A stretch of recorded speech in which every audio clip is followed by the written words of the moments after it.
Hi friends, मैं आकांक्षा Sharma GK with आकांक्षा में आपका स्वागत करती हूँ। फ्रेंड्स, आज हम मध्य प्रदेश का इतिहास देखने वाले हैं।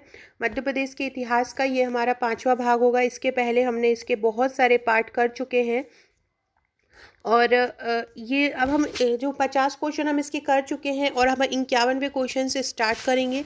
बहुत ही महत्वपूर्ण क्वेश्चन है ये। मैं तो आपको 200 वस्तुनिष्ठ प्रश्न कराऊंगी और 200 से आपको लगभग 500 प्रश्न बन जाएंगे। ये बहुत ही महत्वपूर्ण प्रश्न है। इनमें से ही आपके एग्जाम में पूछे जाएंगे क्वेश्चन। एमपीपीएससी प्रीलिम्स इस बार बहुत ही टफ तरीके से एमपी पूछने वाला है, क्योंकि एमपी का सिलेबस ज़्यादा वास्ट कर दिया है। इसके अलावा आप मध्य प्रदेश की किसी भी परीक्षा की तैयारी कर रहे हैं, ये आपके लिए बहुत महत्वपूर्ण है। तो चलिए स्टार्ट करते हैं। आगे बढ़ने से पहले चैनल को सब्सक्राइब जरूर कीजिएगा ताकि आने वाली वीडियो का इन्फॉर्मेशन मिलता रहे। इसकी पीडीएफ आपको हमारे प्रीलिम्स के ग्रुप में मिलेगी। जिसने हमारे प्रीलिम्स के नोट्स लिए हैं उसको इसकी पीडीएफ मिल जाएगी। किसके द्वारा मालवा की दूसरी राजधानी महेश्वर बनाई गई है?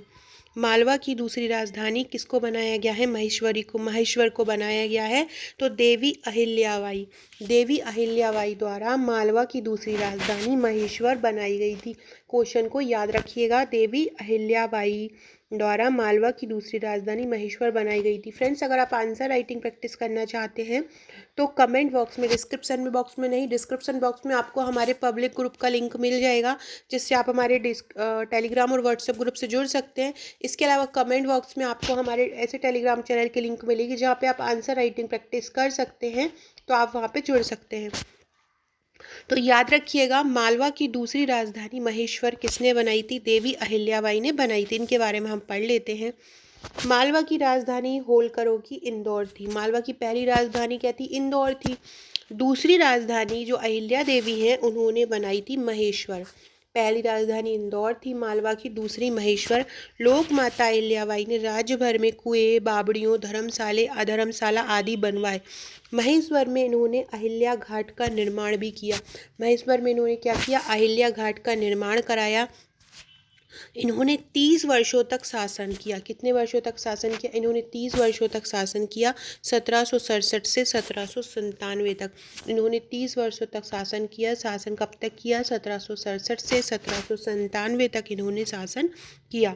तो याद रखिएगा, मालवा की पहली राजधानी इंदौर थी, दूसरी राजधानी महेश्वर थी, दूसरी राजधानी अहिल्याबाई ने बनाई थी और उन्होंने 1767 से 1797 तक 30 वर्षों तक काम किया।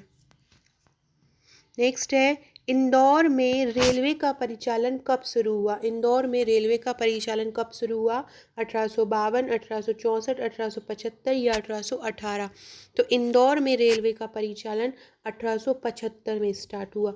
इंदौर में रेलवे का परिचालन कब स्टार्ट हुआ? 1875 में इंदौर में रेलवे का परिचालन स्टार्ट हुआ। मतलब इंदौर में रेलवे का चालन कब स्टार्ट हुआ सबसे पहले? तो 1875 में हुआ, याद रखिएगा। इसके बारे में हम पढ़ लेते हैं। होलकर शासक तुकोजीराव होलकर के समय में ही 1875 ईस्वी में रेलवे का परिचालन आरंभ हुआ। ये भी पूछ सकते हैं कि रेलवे का परिचालन जो है वो किसके समय में आरंभ हुआ? तो रेलवे का परिचालन तुकोजीराव होलकर के समय में आरंभ हुआ। कब हुआ? 1875 में आरंभ हुआ। नेक्स्ट क्वेश्चन है 1858 की गदर क्रांतिकारियों का गुप्त तरह से समर्थन किसने किया था? 1858 की जो गदर में क्रांतिकारी हमले हो रहे थे, क्रांतिकारी चीज़ें हो रही थी, तो उसमें गुप्त तरीके से समर्थन किसने किया था? गुप्त तरीके से समर्थन किया था तुकोजीराव होलकर ने। 1858 की गदर में क्रांतिकारियों का गुप्त तरीके से समर्थन किसने किया था? तुकोजीराव होलकर ने।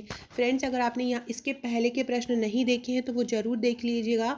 बहुत इंपॉर्टेंट प्रश्न है वो। और ये 200 प्रश्न आप मैं जो करा रही हूँ वो उनमें से आपको बहुत सारे क्वेश्चन एग्जाम में देखने को मिलेगा। तो अगर आपने इसके पहले के 4 वीडियो नहीं देखे हैं तो आप प्लेलिस्ट में जाइएगा, वहाँ पे एमपी इतिहास वस्तुनिष्ठ लिखा होगा, आप वहाँ पे क्लिक करेंगे तो आपको इसके पूरे वीडियोस मिल जाएंगे। इसके अलावा मेंस के लिए भी प्लेलिस्ट में आपको वीडियो मिल जाएंगे और प्रीलिम्स का भी हमारा जो टॉपिक वाइज भी चल रहा है और एक अलग क्रैश कोर्स चल रहा है नोट्स वाइज, वो भी मिल जाएगा। और डेली करंट अफेयर में लेके ही आती हूँ। वार्षिकी तैयार हो रही है, वो जल्द आपके सामने उपलब्ध होगी।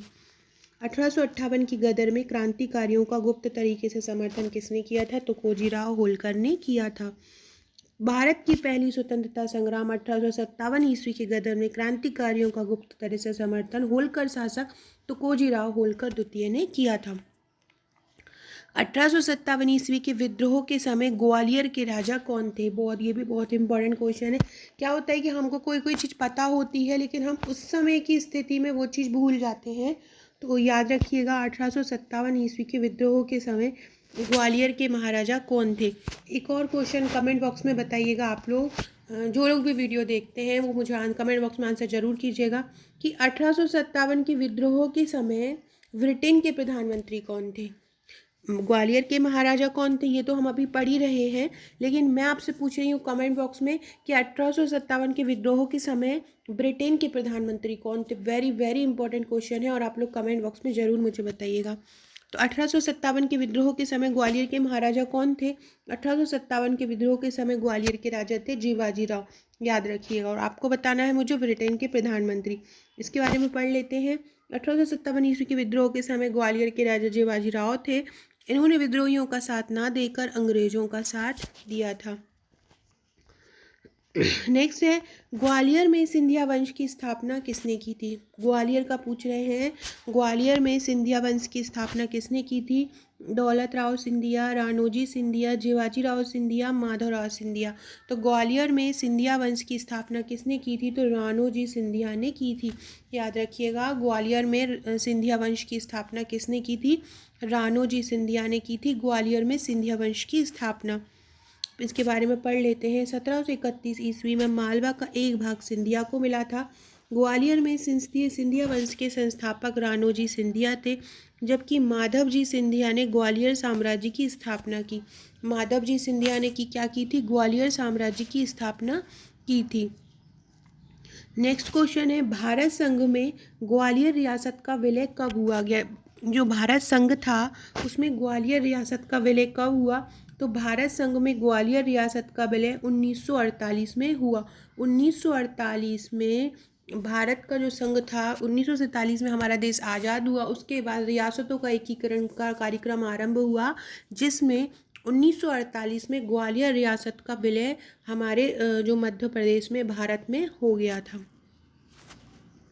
अंतिम सिंधिया महाराज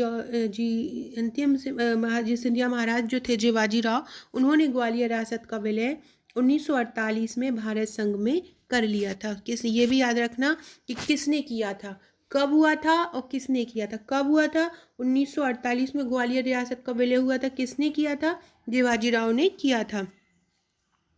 नेक्स्ट क्वेश्चन है, स्वतंत्रता प्राप्ति के बाद मध्य भारत प्रांत का राज प्रमुख किसे बनाया गया? स्वतंत्रता प्राप्ति के बाद, अब अभी अपन ने पढ़ा है कि स्वतंत्रता प्राप्ति के बाद ग्वालियर को किसने किया? जीवाजी राव सिंधिया ने किया था। तो इसी के बाद से याद रखिएगा कि स्वतंत्रता प्राप्ति के बाद जो मध्य भारत प्रांत है, मध्य भारत प्रांत का जो प्रमुख बनाया गया था वो जॉर्ज जीवाजी राव सिंधिया को ही बनाया गया था। स्वतंत्रता प्राप्ति के बाद मध्य भारत प्रांत का राज प्रमुख किसे बनाया गया था? जॉर्ज जीवाजी राव सिंधिया को बनाया गया था। उनके बारे में पढ़ लेते हैं। ग्वालियर रियासत का विलय भारत संघ में होने के बाद 8 मई 1948 को जीवाजी राव सिंधिया को मध्य भारत प्रांत का राज प्रमुख बनाया गया। इन्होंने राज प्रमुख के रूप में 1956 तक शासन किया था। कब तक किया था? 1956 तक। फ्रेंड्स, अगर आप MPPSC प्रीलिम्स की तैयारी कर रहे हैं तो हमारे नोट्स ज़रूर परचेस कीजिएगा। बहुत सरल तरीके से ये नोट्स बनाए गए हैं और कुछ ऐसी चीज़ों का समावेश किया गया है जो आपको कहीं नहीं मिलेगा। बहुत शॉर्ट तरीके से जहाँ जहाँ इम्पोर्टेंट चीज़ है पूरा एक वो नहीं उतारा है, गूगल नहीं किया है, एक पूरा ऐसा डिस्क्रिप्ट है वो पूरा जो चीज़ें आप कहीं बड़ी बड़ी स्टैंडर्ड बुक में देते हैं वो एक जगह पे नहीं उतारा। जो पॉइंट जहाँ पे फैक्ट है वो किया है। इसके बाद लास्ट में ऑब्जेक्टिव प्रश्न रखे गए हैं, वन लाइनर रखे गए हैं, ताकि आपको जो मोड पसंद हो आप उससे तैयारी कर सकें। इसके अलावा आपको एक ग्रुप मिला है, ग्रुप में भी आपको मैं इंपॉर्टेंट क्वेश्चन भेजती हूँ। साथ में आपको जो हमारी टेस्ट सीरीज स्टार्ट होने वाली है 10,000 प्रश्नों की, उसमें भी आपको 50% का डिस्काउंट मिलेगा। तो आप अगर नोट्स लेना चाहते हैं तो ज़रूर लीजिएगा। और ये जो सभी इंपॉर्टेंट चीज़ें मैं टॉपिक वाइज करंट करा रही हूँ ये भी सभी आपको वहीं मिलेगा। मध्य प्रदेश में भारत छोड़ो आंदोलन की शुरुआत कहाँ से की गई थी? मध्य प्रदेश में भारत छोड़ो आंदोलन की शुरुआत विदिशा से की गई थी। कहाँ से की गई थी? विदिशा से की गई थी। इसके बारे में पढ़ लेते हैं। मध्य प्रदेश में भारत छोड़ो आंदोलन 1942 की सबसे पहले शुरुआत विदिशा से हुई थी, जब मराठी नवयुवकों ने अंग्रेजों के विरुद्ध सक्रिय प्रतिरोध की नीति अपनाई थी। गांधी जी के करो या मरो से प्रेरणा लेकर 2 अक्टूबर 1942 को मंडलेश्वर में क्रांतिकारी बंदियों ने जेल तोड़कर अंग्रेजों के विरुद्ध सभा की थी।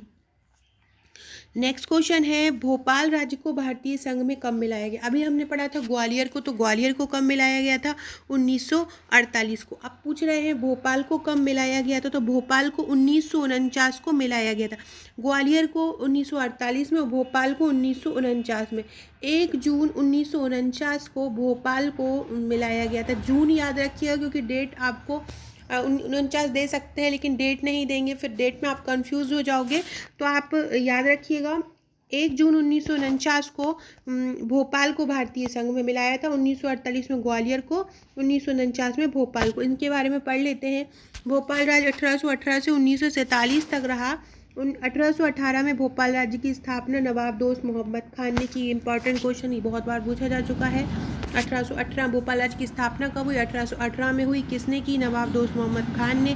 भोपाल राज्य 1947 तक नवाबों के अस्तित्व में था और स्वतंत्रता के बाद 1 जून 1949 को नवाब हमीदुल्ला खान ने भारत संघ में इसका विलय कर दिया। That is a very important question. ये लाइन भी याद रखिएगा कि किसने भारत संघ में विलय किया, कब हुआ? 1949 में। किसने किया? नवाब हमीदुल्ला खान ने। याद रखना, नवाब हमीद, ग्वालियर को किसने किया था? शिवाजीराव। और इस भारत को किसने किया था? हमीदुल्ला खान ने किया था। किसने किया था? हमीदुल्ला खान ने। अब यहाँ आपको ये बताना है कि ये सुमेलित करना है कि कौन सा कहाँ का था। को भीम नायक कहाँ के थे, शेख रमजान कहाँ के थे, टंट्या भील कहाँ के थे। तो इसके बारे में पहले डिटेल में पढ़ लेते हैं। टंट्या भील का जन्म 1842 में खरगोन के विरी गांव में हुआ। तो टंट्या भील कहाँ से संबंध रखेंगे? खरगोन से। 1857 के प्रथम स्वतंत्रता संग्राम में अंग्रेजों के विरुद्ध इन्होंने भाग लिया था और बहन सुरेखा से राखी बंधवाते समय 1888 में अंग्रेजों द्वारा इनको फांसी दी गई। ये सभी पॉइंट याद रखिएगा। टंट्या भील का जन्म 1842 में खरगोन के विरी गांव में हुआ था। 1857 के प्रथम स्वतंत्रता संग्राम में अंग्रेजों के विरुद्ध भाग लिया और बहन सुरेखा से राखी बंधवाते समय इनकी मृत्यु हो गई। शेख रमजान याद रखिएगा। शेख रमजान याद होगा आपको, सागर से थे। ये सागर से 1857 की क्रांतिकारी थे। इनके नेतृत्व में अश्वरोही सैन्य टुकड़ी ने सागर में अंग्रेजों के खिलाफ विद्रोह किया। फिर एक कुंवर चैन सिंह। कुंवर चैन सिंह मध्य प्रदेश की नरसिंहगढ़ रियासत सीहोर के राजकुमार थे। 24 जून 1824 को अंग्रेजों को लड़ते हुए वीरगति को प्राप्त हुए। इनके 2 अंगरक्षक हिम्मत खान और बहादुर 1857 के सशस्त्र स्वतंत्रता संग्राम से भी लगभग 33 वर्ष पूर्व की यह घटना कुंवर चैन सिंह को इस अंचल के पहले स्वतंत्रता संग्राम के रूप में प्रतिष्ठित करती है। एक इम्पॉर्टेंट चीज़ याद रख लीजिएगा कि 2013 से सरकार ने सीहोर स्थित कुंवर चैन सिंह की छतरी पर गॉर्ड ऑफ ऑनर सम्मान, मतलब सम्मान प्रारंभ किया है गॉर्ड ऑफ ऑनर का। 2013 से किया है। क्या, कहाँ पे किया है? सीहोर में किया है, कुंवर चैन सिंह की छतरी पर। सीहोर में कुंवर चैन सिंह की छतरी पर गॉर्ड ऑफ ऑनर प्रारंभ किया गया है। भीम नायक कौन है? भीम नायक मंडलेश्वर में जनजातियों के विद्रोह का नेतृत्व किया खरगोन में। तो 2 इनमें से खरगोन में है। अब हम आंसर देख लेते हैं इसका।